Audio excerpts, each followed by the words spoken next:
Martin and Cara. Tama, kasama ko ang isa sa mga bumuhay sa Letran Lady Knights kanina, Miss Lara Silva. Of course, congratulations first of all. What a game, napakahaba. Kaya gusto kong tanungin, kamusta ang pakiramdam ng makasurvive ng ganong kahirap na laro? Sobrang saya po kasi parang nag-prepare po talaga kami sa larong ito. So nakita naman po yung yung panalo po namin. So sobrang saya po kami ngayon.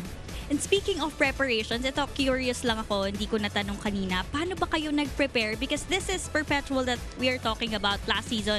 Medyo mataas talaga sila sa rank. So ano ba yung mga preparations na ginawa nyo? Pinanood lang po namin yung game nila, nung first game ng JRU. Tas yun nga po, tuwing nag-scrimmage po kami, parang pinag-aralan po talaga yung mga saan pupunta yung mga bola nila. So ayan po, nakita po ngayon.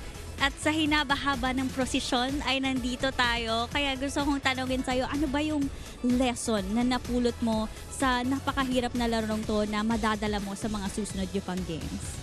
Siguro po one game at a time lang po talaga. Tiyaga lang po every game. So yung teamwork po talaga, yun talaga po yung nag-step up po sa amin ngayon. Alright, before we let you go, baka meron kang gustong pasalamatan and batiin, please go ahead. Ang binabati ko po yung si Boss Frank po, SJA family, yung family ko po sa Iloilo, hi po, yung coaches ko po sa Iloilo, yung mga family po ng teammates ko, tsaka thank you po sa Letran community na nandito po ngayon, tsaka yung mga alumni po. Thank you po. And thank you as well, Lara. Congratulations once again to you and the team, Martin and Cara. Maraming salamat, Christine.